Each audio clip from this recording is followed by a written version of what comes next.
Good evening. Welcome to ATL Prime Sports. I'm JJ filling in for Todd Corder.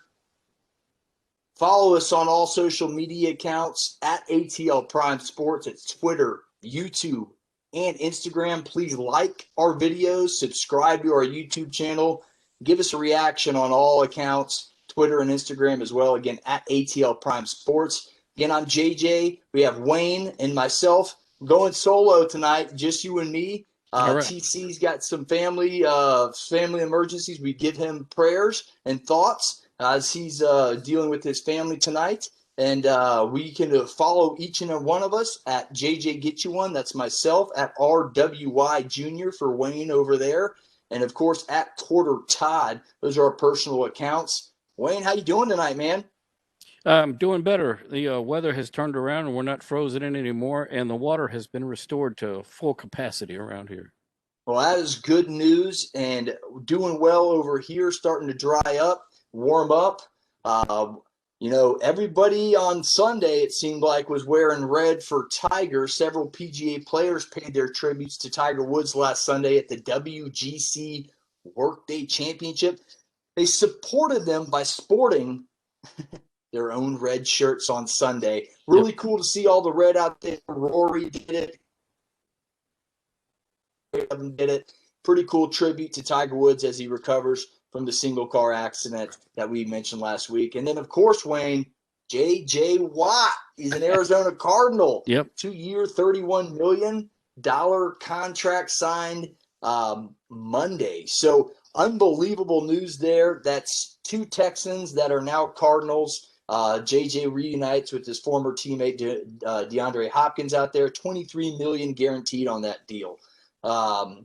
What's on tap for today, folks? We have at GA State Voice on Twitter, Dave Cohen talking Georgia State sports, at Rashad Milligan, Rashad Milligan, RASHAD if you want to follow Rashad on Twitter, who covers Jackson State athletics for the Clarion Ledger in Mississippi. And we're going to do our NFL offseason roundtable and some breaking Hawks news and a little bit more right here on ATL Prime with Hawks news. Pretty big stuff down here. The Atlanta Hawks fired head coach Lloyd Pierce Monday afternoon. Assistant coach Nick McMillan will be the interim head coach. Let's go straight to his thoughts on his firing. I'll kick things off, Wayne, and we'll go to you. Right now, I agree with the decision. A lot of people in the media are mixed emotions, but I agree with it. I think the Hawks weren't playing well. We talked about it last week. We talked about it weeks prior. Too many turnovers, not scoring the ball well enough when in clutch moments, and they really, really didn't play defense, as TC several times on this program right here. They started out 4-1, 19 games in. They were 10-9, and they were sitting there right in the playoff race. Yeah. They've been 4-11 in their team, not playing well, and Lloyd Pierce is now gone. NBA radio, Trae Young did not get along with Pierce. Wayne, did you? Yeah. What are your initial thoughts on this firing and Nate McMillan taking over as the interim head coach? Well, it's either driven by performance or driven by pressure from fans or maybe even players, like you said. That either way, it's a done deal. They're going to move forward. I don't know if they'll keep this interim coach as their regular head coach, but the hunt will definitely begin seeing where they want to go next, what kind of team they want to have, and who they feel better can use the talent on that team to move forward. Exactly. And now with the new head coach, interim head coach, we're going to have the second half of the season, basically. Maybe it's a resurgence. Hopefully they play better for their interim head coach. And right now, Nick McMillan has great experience. Seattle Sonics, Portland Trailblazers, Indiana Pacers, played for the Seattle Supersonics back in the day, had a good career with them. I think Nick McMillan is well experienced and well established to take over this job. He was very loyal to Lloyd Pierce. And now we talked about it last week. and it came into fruition this week. Monday, again, if you're just joining us, folks, Lloyd Pierce fired as the Atlanta Hawks head coach. Started out 4-1, lost 11 of their last 15 games, and is now out as the head coach. Injuries played a major role, but that's not something to add on. It's just not. You're in the NBA, everybody's beaten up, and here's the real deal. Bogdanovich, shooting guard, only 9 games played this year. Point guard Rajon Rondo, only 18 games played. Power forward Danilo Gallinari, 22 games. DeAndre Hunter, only 18 games. Has a knee surgery. Dunn has yet to play basketball this season. A lot of people are attributing those injuries and not having his team on the floor as part of the reason why he should have been retained. Let them get healthy. Let them make an attempt. But I think if they get healthy, it'll be too late. And then you won't use at the end of the season there. So I do agree with the situation. I hate to see Coach Pierce go. He was really great in the Atlanta community. As Deshaun Tate mentioned on our show just last, unbelievable in the did a lot of good things for this city. And I love the MLK uniforms that he brought, and they wore put into play this year. So again, done. 0 games played. Bogdanovich, 9 games played. Gallinari played. Those are your 3 biggest acquisitions. Your 3 biggest acquisitions in the offseason, and they haven't played much. Rajon Rondo, again, only 18 games. So shooting guard Cam Reddish has missed time. Tony Snell, fairly new faces that have missed time. And I know Lloyd Pierce is a good coach. I just think that maybe him and Trae Young and this from NBA Radio is true. And maybe that was splitting this locker room up. What are your thoughts on that, Wayne, if Trae Young was indeed not happy with his coach? You can't really attribute too much to stuff that you don't really know the full story on. I mean, you can suspect that it's a locker room issue or that it's a player versus coach issue. But in the end, I think the head office is the one that makes the decision based on what they know. And we can think we know stuff, but I'd hate to, make guesses and say, oh, it's the player that's causing the coach to move on. Correct. I never speculate unless I get some inside information. But again, a radio today from our guy filling in for tonight, who we wish well, said it. Listen to NBA radio all day. He broke the news to myself, and they mentioned it. Now, another proposition. Remember, last year John Collins missed 25 games to performance-enhancing drug suspension. So team has had their missed games with their superstars. And then you look at last year to this year, a lot of these guys are playing 2 seasons in one, basically. They went into the playoffs. They went into the bubble. They played some games in the bubble, and then some of them came over. Now the Hawks, they were shut down for quite a while. But you're still long extended off season for the Hawks, playing two seasons in one of these guys. That has to be a devil's advocate for Lloyd Pierce, but everybody's dealing with COVID. Everybody's dealing with the 2-for-1, as I call it, season, basically. Yeah. So you can't hang your hat again, and I'll make the gesture, on an excuse on injuries and things like that. You still had your core there. You had Trae, who is balling, who should have been an all-star this year. That was a snub. You still have Kevin Huerter giving you double digits every night. You got Clint Capella and Collins, who are there as well, walking double-double. So not enough excuses for the injuries to me when your core's there. Losing to teams like Cleveland, like OKC. And Cleveland, if I'm not mistaken, was 8 or 9 plus game losing streak right there before the lost to them and gave them a win. So you can't lose games like a last-second loss. I can't remember the team off the top of my head who were there.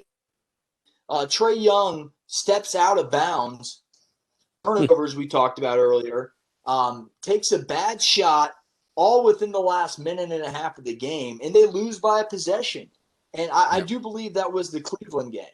And Okay. you go, it's a head scratcher, Wayne. What are your thoughts on that? Well, stuff like that, player mistakes on the court, I'm not sure you can put that all on the coach unless the coach is not leading the way he should and helping the players to play better during the game. But, that game in particular, I don't think you can put that off on the coach. Yeah, no, I hear you. I just think now, and especially across the board in major professional sports across the board, I think you can agree with this. The coach, the manager, the GMs, they're the first ones that go down. They're the first ones at the totem pole that are pecked down. Yeah. Just easier to do that. I think this is again, back to it. I do agree overall. I do not think Lloyd Pierce has done a good enough job. I think his record 60-something wins, 120 losses, or something around that. But 120 losses is right. And when your winning percentage is under 400, it's not good. No. I think in the NBA, everybody has the Warriors planted in their mind, where they drafted Klay Thompson, they drafted Steph Curry, they drafted Draymond Green, and then boom, they win some championships. I don't know if that can happen again. I mean, the draft is so hit or miss nowadays. Maybe extended draft or something.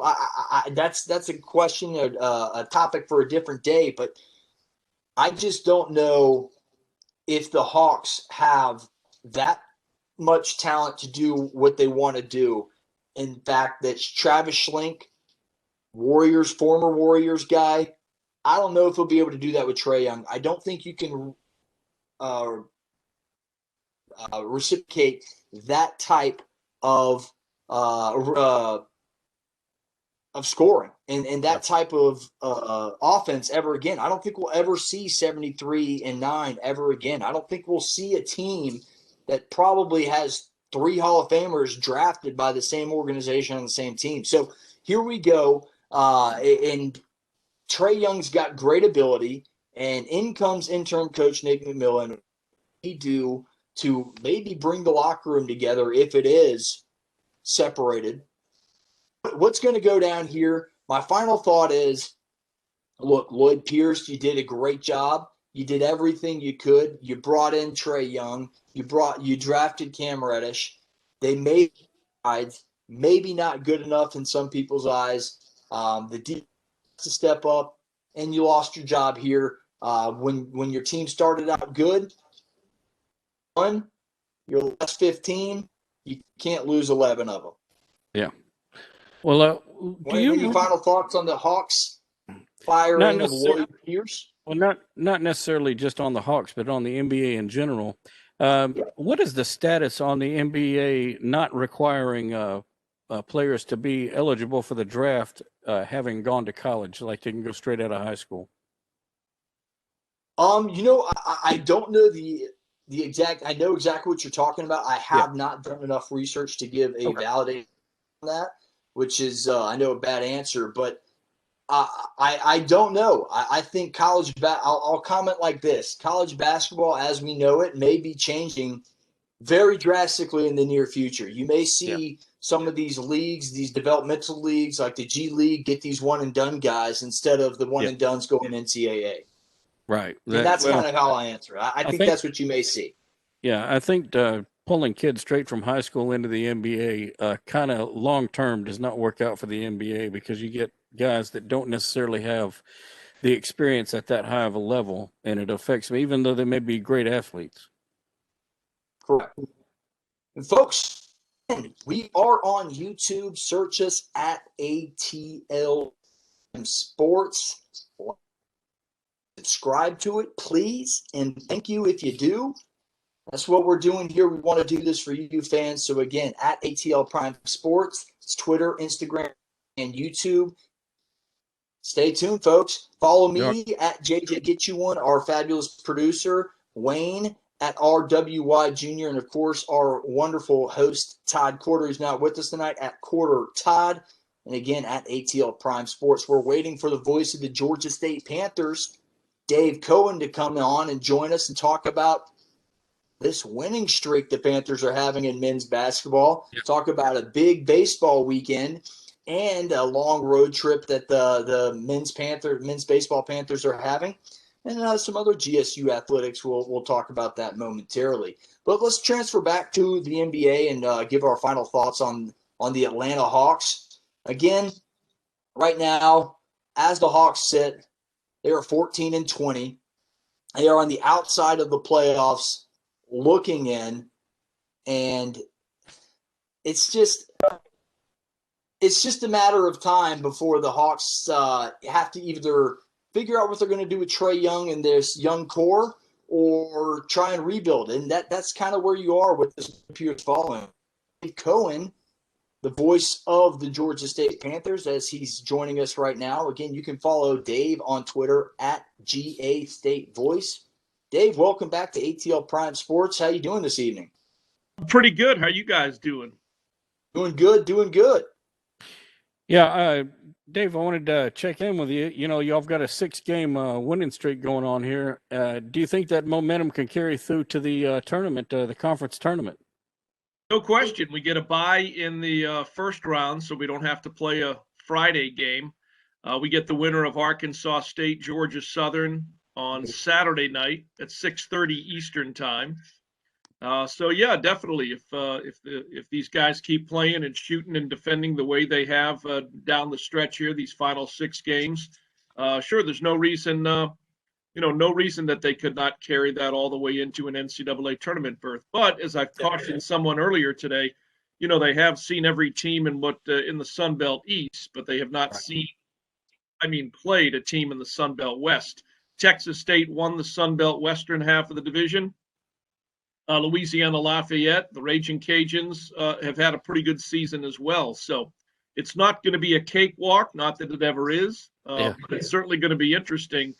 Number one, to see who comes out of those Friday games, and then really get into the meat of it on Saturday and Sunday before it's down to the final 2 on Monday. But yeah, I think one of the keys, the core for Georgia State this year has been the 3 guards, Justin Roberts, Corey Allen, and Kane Williams. And Kane continues to climb the ladder with regards to all-time scoring in the Sun Belt Conference, past Shalord Pinkett on Saturday night, and is now 13th all-time in scoring at Georgia State.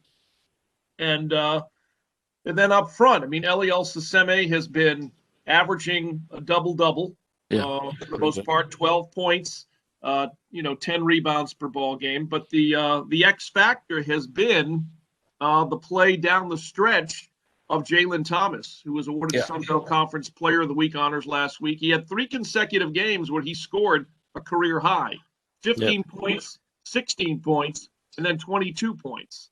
And he's a guy.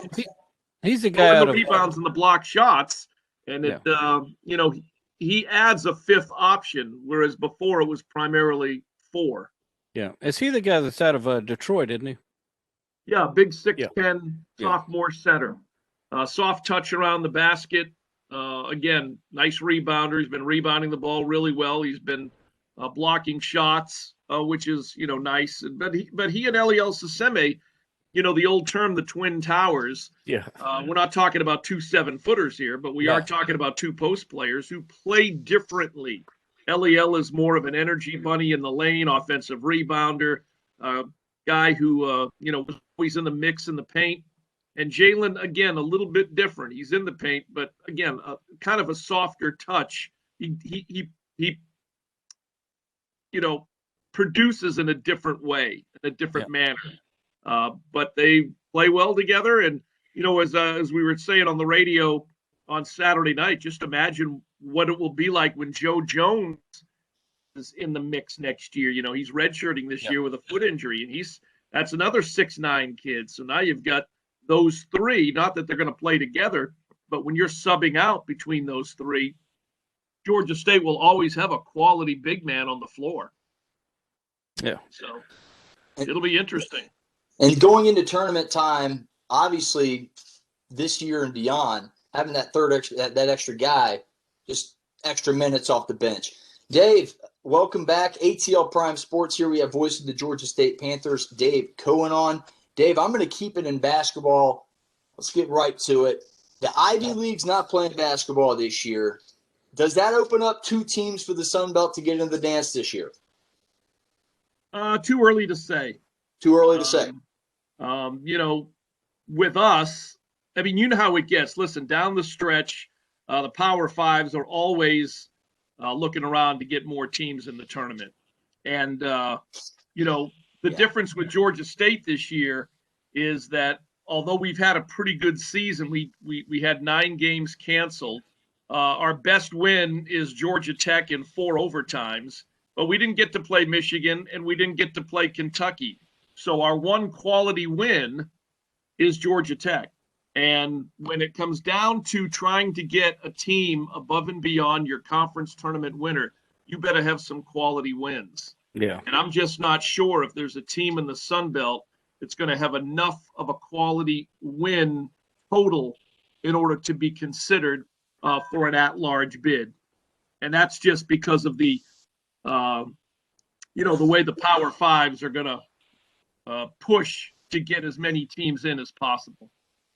And that's a crying shame because Georgia State's playing unbelievable basketball right now. 4 out of the last 5 games, they scored at least 80 points. You mentioned the Georgia Tech win. That's looking like a much better win each and every day, especially Georgia Tech gets hot in this ACC tournament and they win a couple games. I got one more question for you. Flip it over to the baseball side of things, Dave.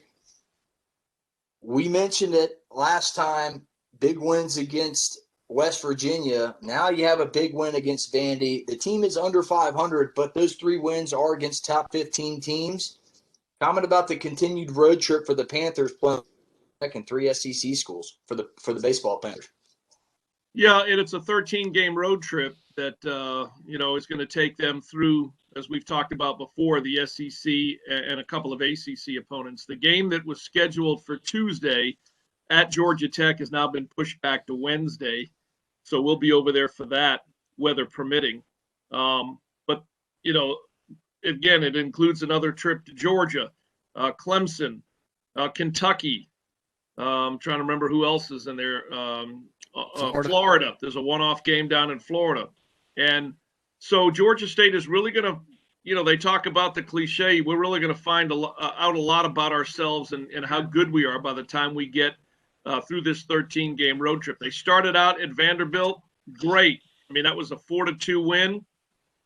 They could have very well taken the game on Saturday. They lost 5-4. I think Sunday, if you look at the scores, they weren't really quite as close as the first 2 were. So it would have been great to have gotten out of Nashville with a split. We'll see what they do against Georgia Tech. But, Georgia State's got a fairly experienced team. I don't know that it will be able to compete night in and night out with, top 5 programs like that. But they certainly showed well in Nashville, against what is today the number 2 team in the country in college baseball. Yeah. Well, that long of a road trip, I've got to imagine it's going to cause a lot of team building because they are who they've got with them. There's no home field or home distractions while they're on the road for that long. Well, it's not one continuous road trip. So, for example, they did go to Nashville last Thursday, played Friday, Saturday, Sunday, back to Atlanta Sunday night, Monday morning. Like I said, they're back here. They've been, I'm sure they probably practiced today. They'll practice maybe a little bit tomorrow, if not use their indoor hitting facility down at Center Park Credit Union Stadium, and then play Georgia Tech on Wednesday. And then I'm guessing leave Thursday or Friday for, to get back out on the road. But it's not load up the bus and you're gone for a 13 straight game road trip. There is back and forth in Atlanta in between each series. All right. Yeah, which certainly makes it a little bit better. Yeah, crisscrossing the Southeast. That's what it looks like to me. Yeah, Kentucky is another team that they're going to play up in Lexington. Okay. Yeah, another It's part of SEC the ball part of the program. tour of the SEC. And it came from the past personal friend was Zach Chastain. He's super proud of what Coach Strombaugh has done, and could you comment about how well the team actually has turned things around in the last year or two on his man? Well, Brad had a lot of success over at Georgia Gwinnett. Prior to Georgia Gwinnett, which is a top 5 NAIA program, he was an assistant coach at Georgia State. So when he made the decision to come back to Division I in Georgia State, he knew basically what the lay of the land was with regards to the facility out at Panthersville and, the challenges that, come with that with regards to recruiting. But he's been able to bring in some new faces and impact players. And, again, setting up the schedule the way it is this year is really going to be the biggest challenge that this team faces. And just like it is at every level of college baseball and even in softball for that matter, it always comes down to pitching. Who has the best arms a lot of times will win ball games.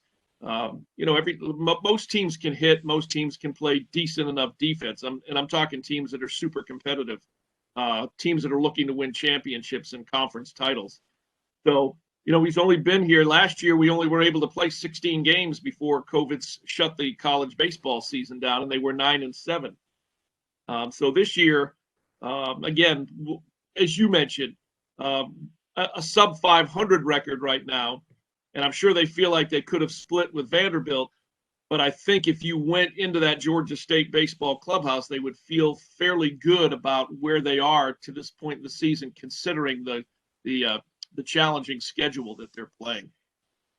Absolutely. And Zach and I were just going back on Facebook there, and he kind of mimics the same thing. He goes, this is a team not have done past, and he just expressed his, hey, we're baseball now, and his statuses were just all, we got against Van.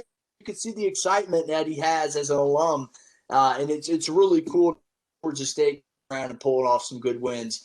Well, Dave, give us our listeners how they can the upcoming baseball and basketball from yourself. Well, so Wednesday we'll be over at Georgia Tech, and I believe that is still a 4:00 first pitch. Yep. We will be streaming audio to the GSU Athletics mobile app and then online at georgiastatesports.com. And we'll probably go on at, 3:55. But it'll be a 4:00 first pitch on Wednesday, again, weather permitting. And then this coming weekend, I'm going to head down on Friday, since we have a first round bye, the Sun Belt Conference tournament, which historically has been in New Orleans. They've moved it to Pensacola, Florida. Okay. So we'll be down in Pensacola, and then our first game, and hopefully not our last in the tournament, will be Saturday night, 6:30 p.m. Eastern time, 6:00 airtime. We'll be on radio on 88.5 FM WRES. We'll also be streaming to the GSU Athletics mobile app and streaming online at georgiastatesports.com. So looking forward to getting back to where conference tournament is all in one site. Last year was because of because they did not renew in New Orleans and they weren't ready to go to Pensacola yet. It was top seeds hosting the higher seeds hosted the lower seeds, which really, to me, I understand it, but it takes a little luster off of the idea of playing in a tournament atmosphere. Right. And not so much for me, the radio guys. We're fine, but I'm talking for the student athletes. Right. And fans too.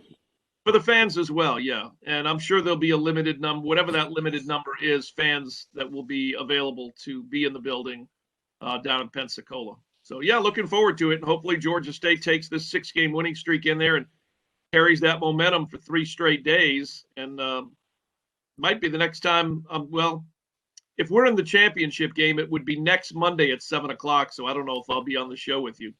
Well, we'll be thinking about you. If I'm on the show with you, it's not a good thing. No, we'd rather y'all move on to that final game. Right. If I'm not on the show and not available, it's because right. we're playing for a championship of the Sun Belt. So that would be a good. All right. Well, all right.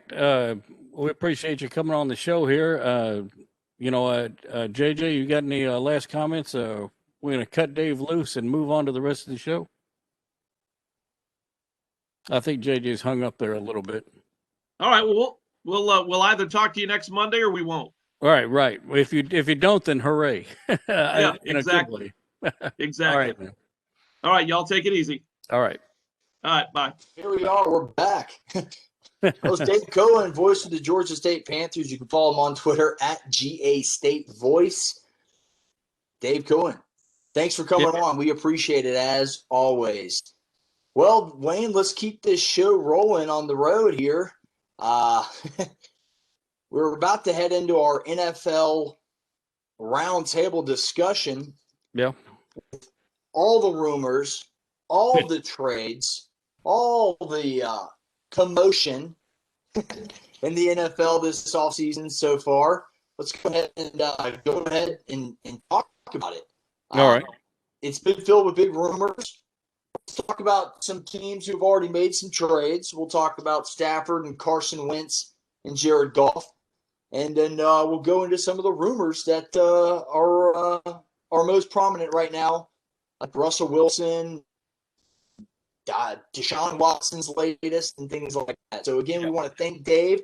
We want to ask you guys again to please like, subscribe, and follow us on YouTube at ATL Prime Sports.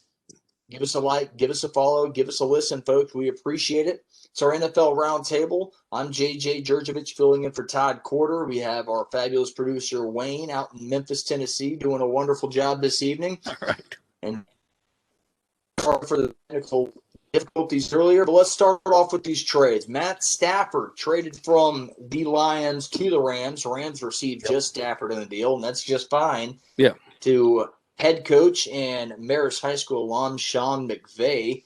Look, I'll say it once. I'll say it 1,000 times more, Wayne. Stafford's one of 8 quarterbacks to throw for 5,000 yards or more in a season. Did it in 2011 for 5,038 yards. The guy's got all the ability in the world.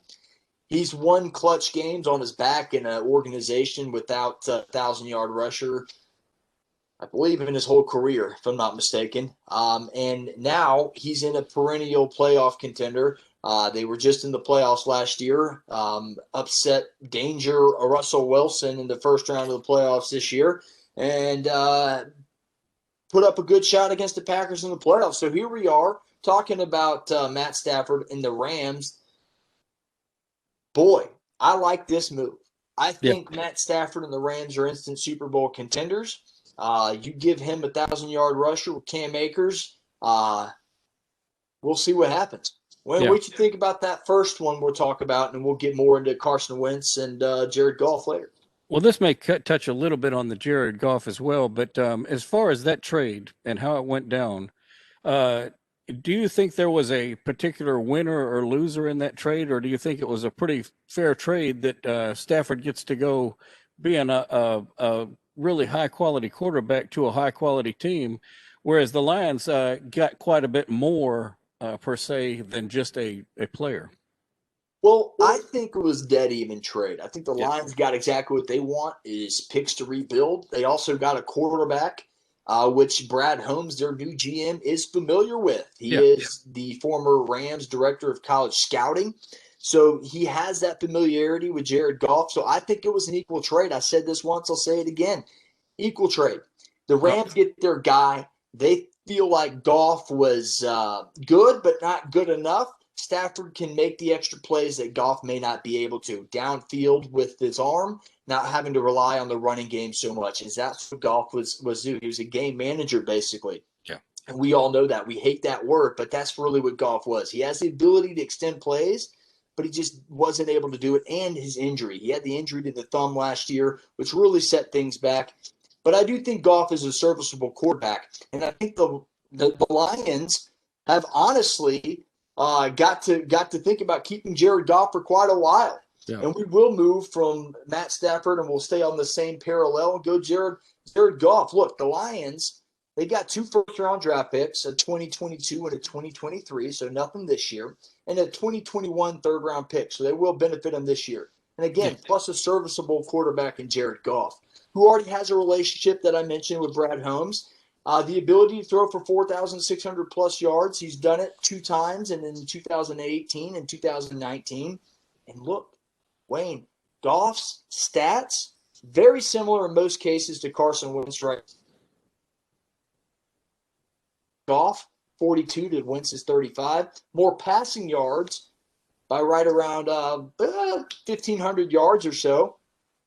So you're getting a guy that has just as many, if not better, stats in some categories than Carson Wentz, who's just traded to the Colts, which is our third guy. Yeah. So you're before we get to Carson Wentz, your thoughts, and you already mentioned it. You have any final thoughts on Jared Goff or Matt Stafford? Well, you mentioned him as being a manager, and really that may not be such a bad thing because in my mind, Brady down there in Tampa Bay, he's always struck me as a kind of a manager on the field.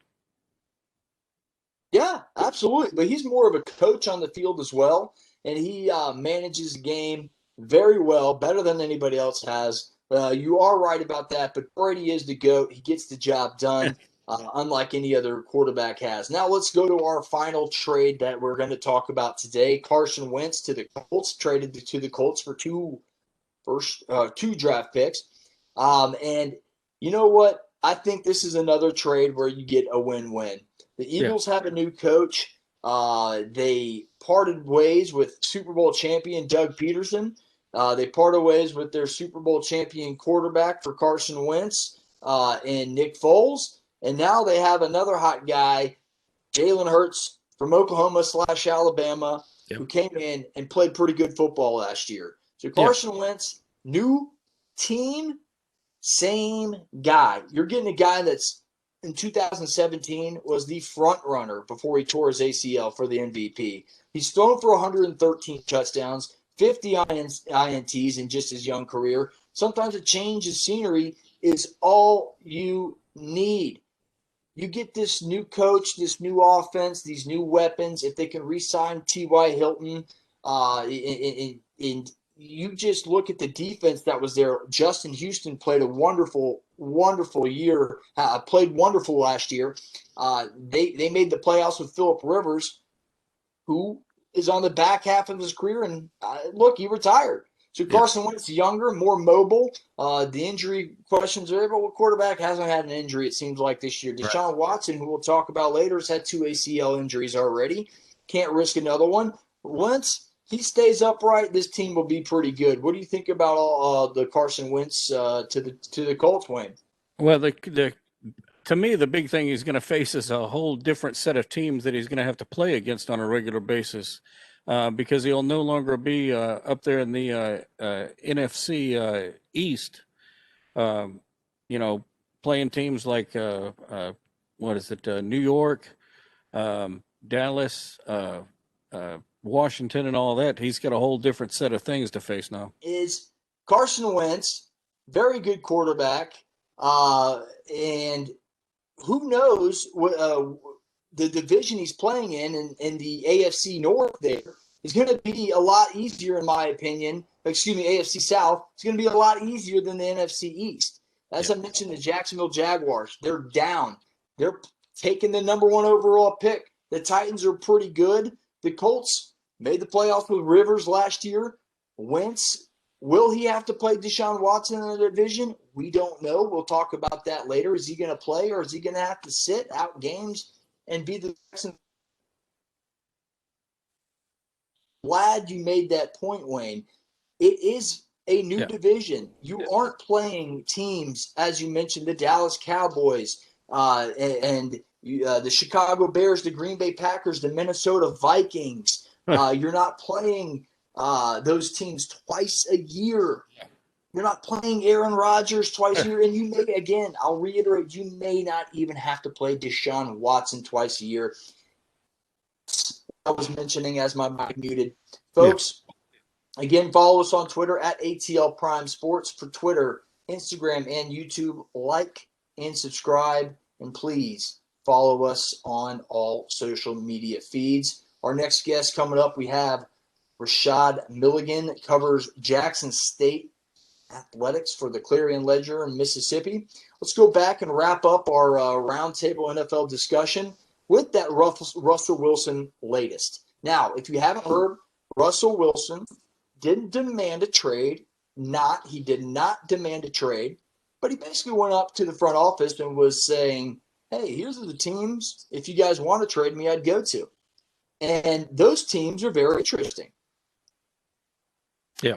Well, it's the Saints, the Cowboys, the Raiders, or the Bears. The Bears!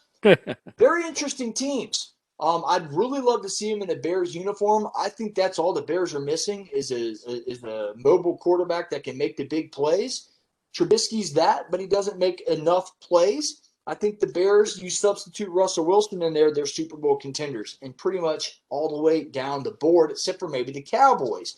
But the Raiders, they were good at times last year. The Saints, we all know how good they are. And that's another rumor. Drew Brees posted a video of him working out. That's a whole other story if we get time to it down the road. But Russell Wilson basically said, hey, I want to be protected. I've been hit too much. He wants more say in who comes and goes. And it doesn't seem like they're giving it to him. So maybe I think he did this, Wayne, to say, hey, I'm serious here. Get me some help, or maybe I'll pull a Deshaun Watson. I don't think he would, but I'm just thinking he's kind of getting the water boiling, per se. Yeah. Well, I kind of think the opposite of that. I think he's ready to move out of that area and move away from that team. I don't particularly like the coach up there, but, you know, I don't want to superimpose that on him. So maybe I am a little bit jaded on that issue, thinking that it'd be better for him to move out of there. But like you said, it may just be him trying to, push his agenda a little bit, saying, hey, this is really what I want if you're going to keep me here. Absolutely. Absolutely. So you may have some hardball situations. You see quarterbacks around the NFL trying to pull leverage on their contracts. Kind of seems like what players are doing in the NBA right now. We'll keep on chatting about this NFL roundtable till Rashad comes on. Let's go ahead and talk about another rumored quarterback. We give you our latest opinions on Deshaun Watson. Texans have still not fielded trade offers. They said they wouldn't field any trade offers for him. But I beg to dig for if draft comes and someone says, hey, I'll give you my whole draft plus 3 or 4 first-round picks. Maybe you'll start playing ball and fielding some trade offers. But I'm adamant. I think this is very similar to the Carson Wentz situation. There is a no-trade clause, which makes things very interesting. But I think the Texans say, look, we have our franchise quarterback. New GM, new head coach, David Culley says, I want my quarterback to be Deshaun Watson. And here we go. We're in a standoff. We are in a huge standoff here. And my final thought on the Deshaun Watson thing is I do think he will be a Texan, but I don't know if he'll be playing for them this season. Wayne, what are your thoughts on Deshaun Watson and our final thoughts on the NFL roundtable? I don't really have any more thoughts on Deshaun Watson. That's just going to have to play out like it plays out. That no trade thing really makes it kind of a tough deal. And I think we got a caller calling in. Caller, can you hear me? Yes. Hello. Also, we have our guest, Rashad Milligan, who covers Coach Prime and Jackson State Athletics for the Clarion Ledger in Mississippi. Rashad, I'm JJ. We got our producer Wayne on. Todd unfortunately had some somewhere to be tonight, and we give our thoughts to Todd. But Rashad, welcome to ATL Prime Sports. How you doing tonight? Thank you, guys. Thanks for welcoming me in. I'm feeling well. Like you said, best of thoughts and, all those well wishes to Todd. Absolutely. Well, Rashad, I'll kick things off tonight with the question about Mississippi Valley State. I know the game was postponed, rescheduled to March 14th. Kind of gives you a little built-in bye week for the upcoming game versus Grambling State. Why don't you give our listeners a preview of the Tigers game versus Grambling State coming up? For sure. And another thing to look out for with that Mississippi Valley State, they just had their game this week canceled, or postponed. So, it's whatever case that they're dealing with or whatever they're dealing with over there, it seems pretty serious to cancel or to postpone 2 games in a row. But as far as Grambling, this is the biggest test of the season for Jackson State.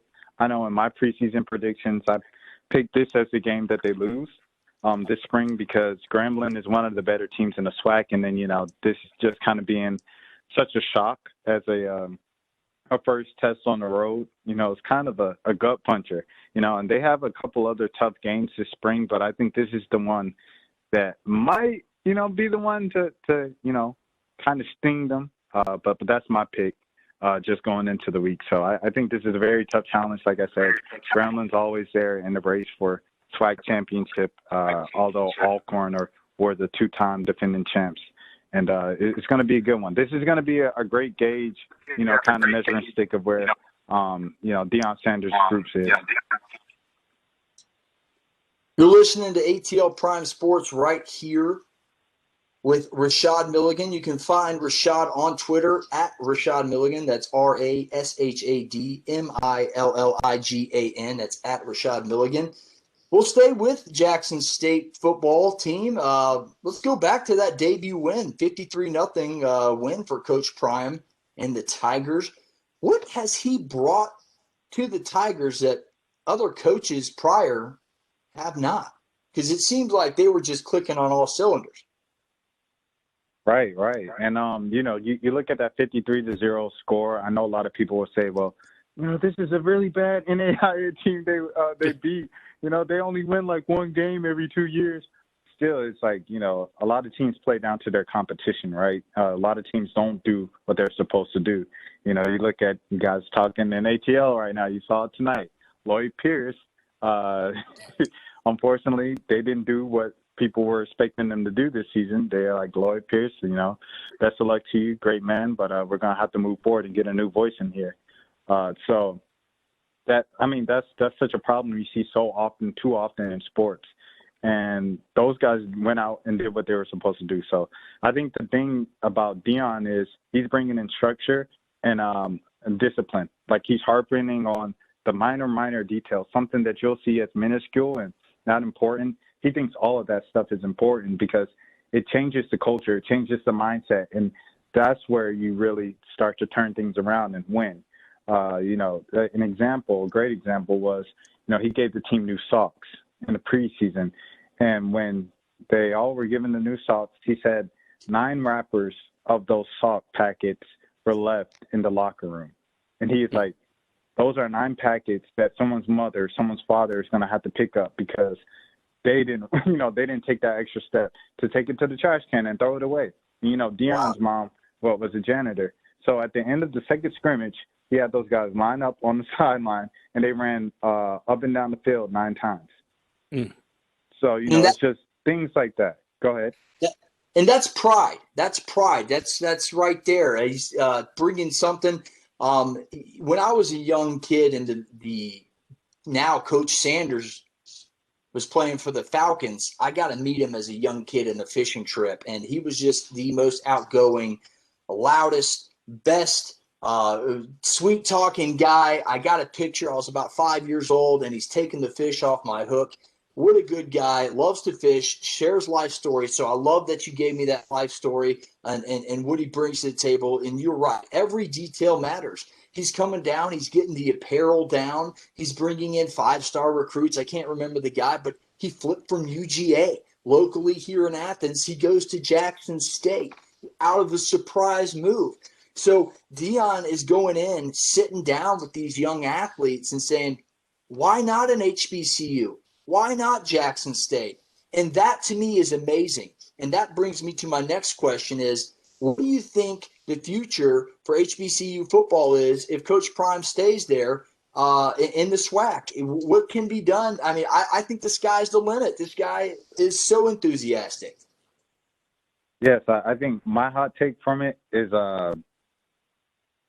this is an extreme hot take. I just want to preface by saying that I think that Jackson State is going to end up becoming an FBS team if Coach Sanders stays there long enough because, the bowl game is something that he is kind of forced, We're bowl games. HBCU, we need bowl games. HBCU, we only have one bowl game that we can go to.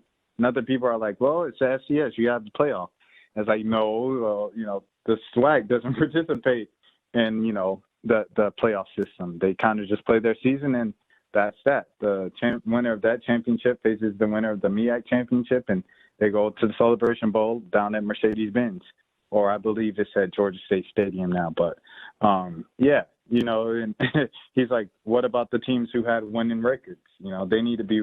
So I think the fact of him preaching this constantly is kind of hinting towards me thinking, if he stays there long enough, which I think he's going to be there for at least 5 years, which is another hot take because a lot of people are like, oh, he's only going to be there a couple of years. I think he's going to be there at least 5 years. I think in that time they could end up going FBS. Yeah. Well, that would be really exciting. This Wayne here in Memphis, and really the only teams that are in that league that we have come here to Memphis are for the Southern Heritage Classic.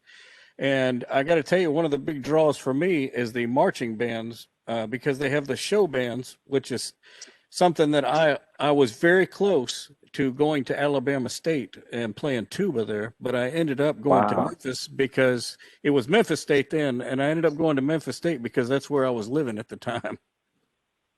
Wow, hey, that would have been something. That would have been a little a bit different going to ASU with the Hornets down there. Yeah, well, I want to tell you something. I love playing the tuba that way. It's not quite as accepted here in Memphis. They like to play a kind of a marching corps style marching instead of show band. But right. there's a few high school bands here that do that show band style, and I got to tell you, it's nice to see something that's entertaining and aimed at the crowd instead of doing something that's aimed at other bands competing. You know what I mean? Yeah, traditional sense. I definitely understand what you meant there.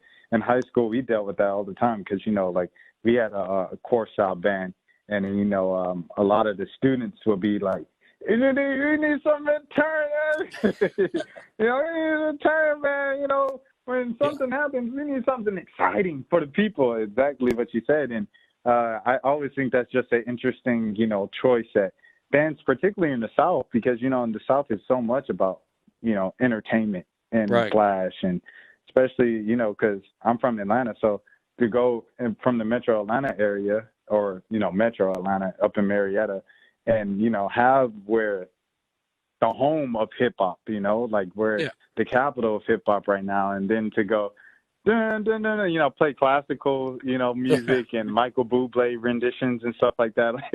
It's just, it won't be accepted all the time. So I definitely get you on that with show bands versus corps. Yeah, well, we do. We do enjoy having that Southern Heritage Classic here in Memphis at the Liberty Bowl, and so I can kind of understand the coach wanting to, move up to the next level so that they can participate in some bigger bowl games. For sure.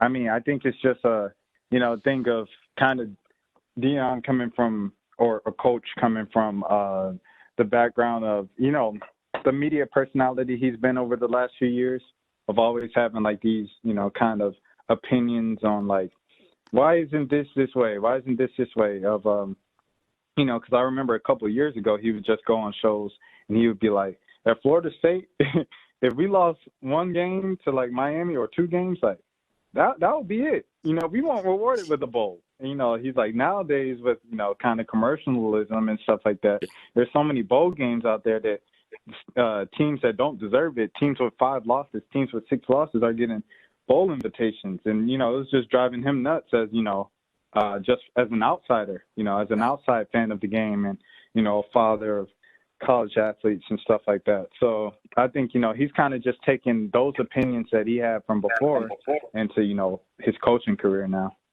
Well, he was an outstanding player. I went to school at Memphis State from 85 to 89, and I actually got to see him play down at Florida State when we went down to Florida State. And as usual, we always got beat by Florida State. He's absolutely the best secondary player in college of all time, if you ask me, because that dude was really fast. Right, for sure. And I think he's, not just secondary. I think he's one of the greatest athletes that probably ever lived. So when he said after that first game, when he's like, this is one of the most proud moments of my professional sports career, it's like sometimes in certain moments you have to take yourself out of that particular moment and just kind of like look at it from afar and think like, wow, one of the greatest athletes ever just said Absolutely. the thing that I just watched is one of the greatest moments of his career. And that was Absolutely. that was crazy. You're listening to Rashad Milligan right here on ATL Prime Sports. Rashad covers Jackson State athletics for the Clarion Ledger in Mississippi. Rashad, I'll wrap it up with one final question for me.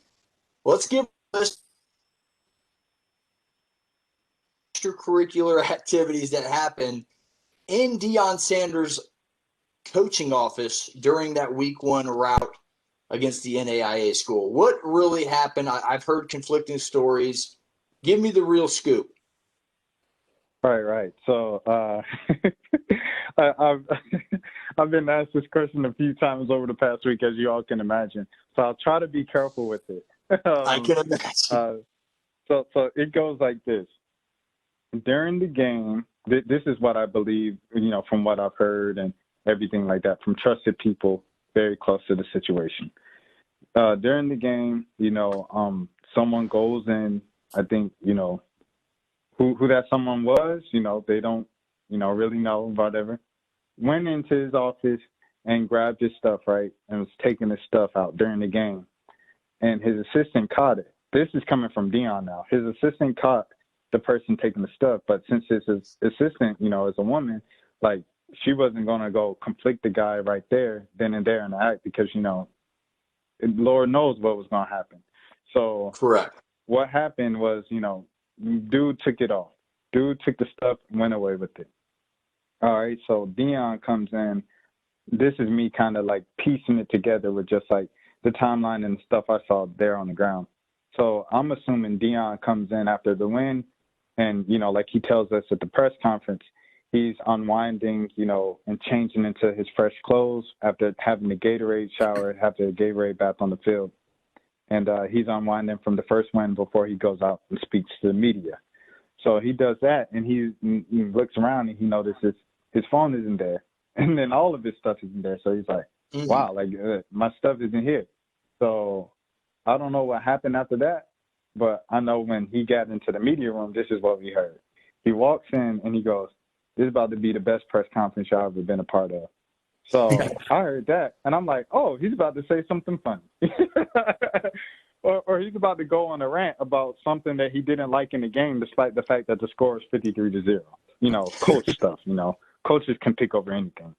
So he sits down, and, you've seen the video. If you haven't seen the video, he just goes on a 1 minute, 40-second tangent on, like, these guys stole his stuff, and they're going to figure out who did it, and he's disappointed and he wants everybody to do better. That's part of the reason why he came to HBCU, was to really improve the standard for everybody. So he goes off on that. And then, we find out later that his stuff was found. His stuff was back. The miscommunication was someone who told the trusted people, the trusted officials, JSU officials, person who told them, they said it like his stuff was misplaced.